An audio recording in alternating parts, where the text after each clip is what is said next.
Like, subscribe, rate, and review. We do this every Monday through Thursday, live talking national college football 9 to 10 p.m. here on the network. So make sure you subscribe and join us on Mondays through Thursdays. Let's talk about Georgia. Make sure you hit that thumbs up button, like, subscribe, and rate and review.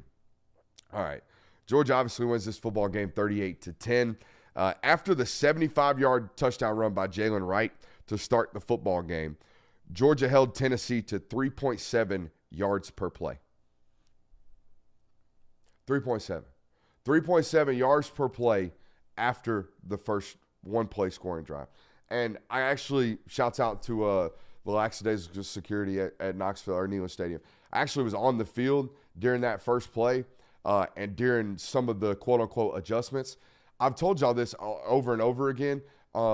They are extremely calm. They're like no sweat at all.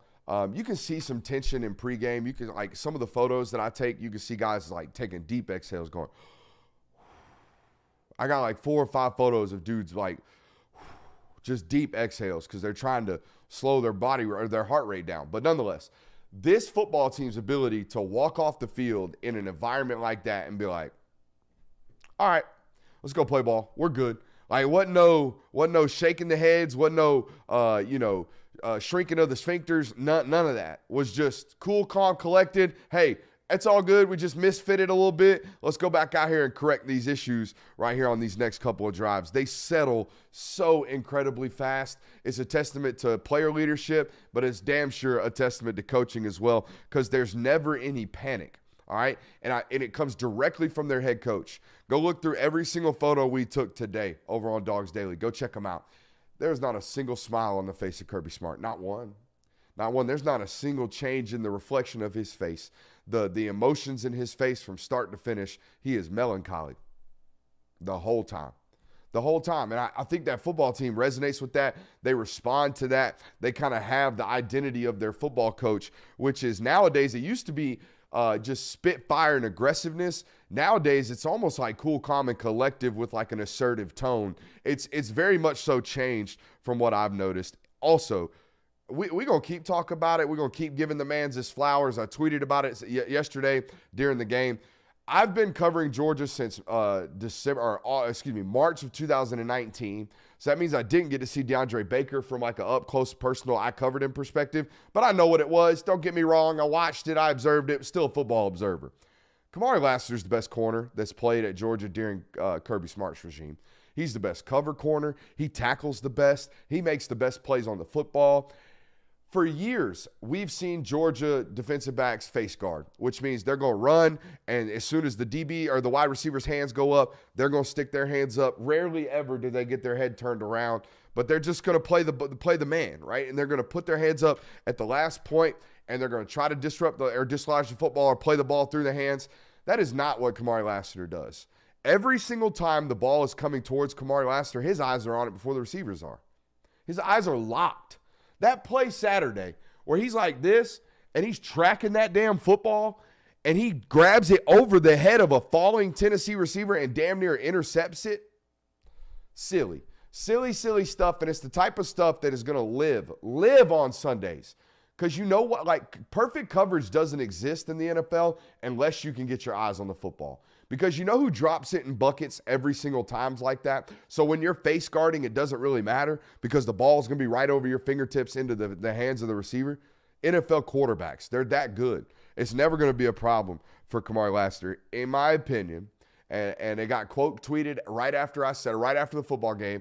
Javon Bullard found it and said, LOL, duh. Like, he thought it was laughable that I even had to make the statement. But for some reason, they were still in the replies talking about, I don't know about that little bit of recency bias. Come on, man. No, it ain't. This dude's great. He's going to be a first-round corner, or should be, in my opinion. And I'm going to lock him in, write him right down in pencil. And then at the end of the season in pen, best corner Kirby Smart has coached, in my opinion. Tyke Smith, going to take your soul. Going to absolutely take your soul. I tweeted about it. Probably my favorite tweet from yesterday from myself. Tyke going to have to claim them slot receivers on his taxes this year. I mean, just absolutely sunned every single one of those corners out in space. Their inability to have any type of a screen game completely shut them down. I told you last week Thought they were way too unathletic from guard to guard, all right, to be able to handle what Georgia was going to do to them. I thought Georgia stonewalled their shit from guard to guard for 54 plays of this football game. The first one slipped right through backside A-gap, crib. After that, it was stonewalled. They had no running room inside B-gap to B-gap. Now, let's talk about this offense. I thought the most important thing that they did on Saturday, and this is not, I don't know if this is new, but I noticed it Saturday because, like I said, it was on the field for the front, like midway through the first quarter.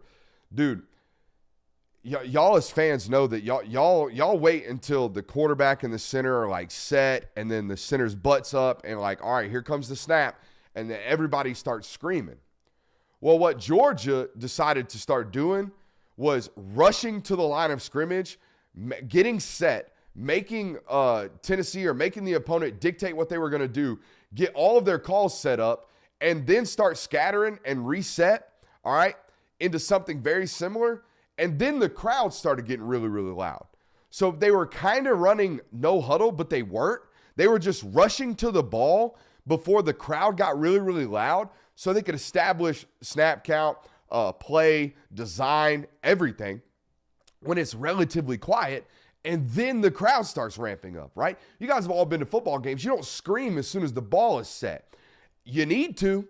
You need to start because teams like Georgia have figured out, hey, we don't have to play at 100% maximum capacity when it comes to the crowd noise. We can play at like 30%. When they're taking a breath, we need to be getting on the ball. Just little things. Just little things that make this football team that much different. Now, again, this is not something that is new. I think other football teams have probably thought about this, but this is not a no-huddle pace offense. This is we want to snap it with 20, maybe 15, 25 seconds left on the play clock. We want to do a bunch of pre-snap motion. We want to do a bunch of window dresses, some window dressing. We want to scatter. We want to do all that good stuff, right?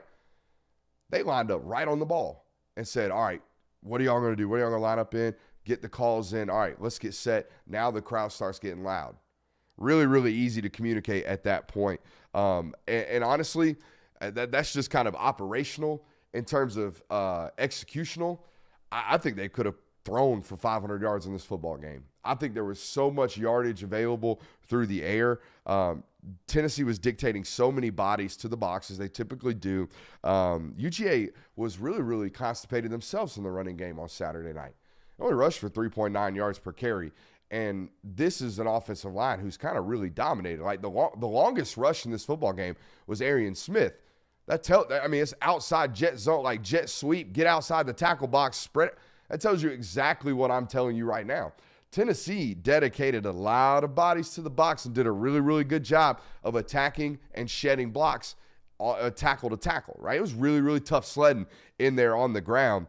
But again, I thought Carson could have thrown for 500 yards in this football game. Okay? They took their foot off the gas. They ran the ball just to run the ball in the second half, it felt like. Where I'm sitting up in the box and I'm like, y'all aren't running the ball effectively. Y'all are just running the football because you know that you can sit on a lead, right? And it's kind of what Kirby was talking about in postgame. Like, they have a great defense. They know they do. So they don't have to score 50 or feel the need to score 50. So when they're up 28-10 or when they're up 31-10 or whatever it is, and it's the second half, and I mean, shit, the opposition's only got 4 possessions left, so says the clock up there. So, well, this possession, let's just take 8 plays and do whatever with them.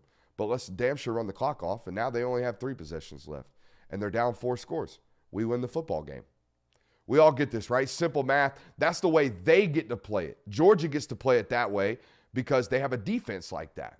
Right? It's the way that Carson Beck can go out here and throw 24 for 30 for 298 yards. If Oscar Delp doesn't drop a ball, he completes almost 83% of his balls yesterday. Nuts. Absolutely nuts. Foot was off the gas completely in the second half. He's starting to play with a little bit more flash, is Carson Beck as well. Starting to see him, starting to make guys miss in the pocket a little bit more, being a little bit more confident with his legs, all that good stuff. But, hey, I want to make sure we give a shout-out to Dylan Bell in this football game as well. Obviously had the passing touchdown. But the back shoulder fade, I mean, just the ability to win on slant routes immediately on some of these RPO actions. It was funny.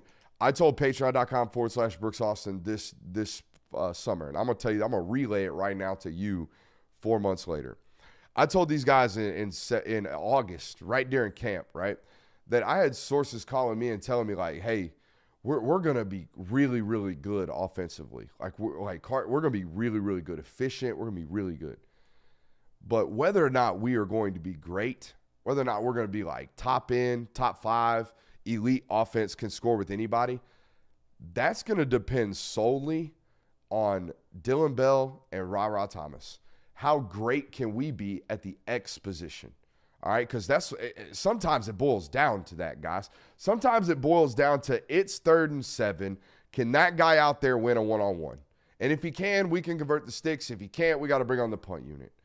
And if you don't have a great X, that makes that much, much, much harder. Right? We can slide a lot more safety help over tight ends. You know, we can disrupt timing with slot receivers. Them guys outside the numbers, eventually, man, it comes down to mano-a-mano. And Saturday night, Dillon Bell looked like, if not the best X receiver on the field, looked like one of, right?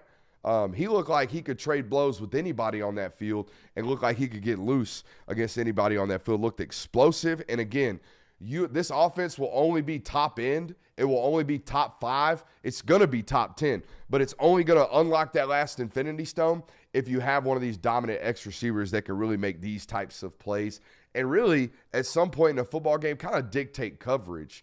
All right, and that's the one thing Brock's never had. Brock Bowers has never had a freakazoid healthy outside of the X spot where you can put them both on the same side and just like, all right, pick your poison. That's what they do now with him and Ladd, but it is what it is. It will be very, very interesting to see how much further they can progress with Dillon Bell during his career at the University of Georgia. A football team that still, got some injuries and overcame them Saturday, all on the offensive side of the football. Ladd rolled his ankle against Ole Miss, obviously didn't practice a bunch this week, had a walking boot on most of the week. Went up to Tennessee, had an opportunity to dress.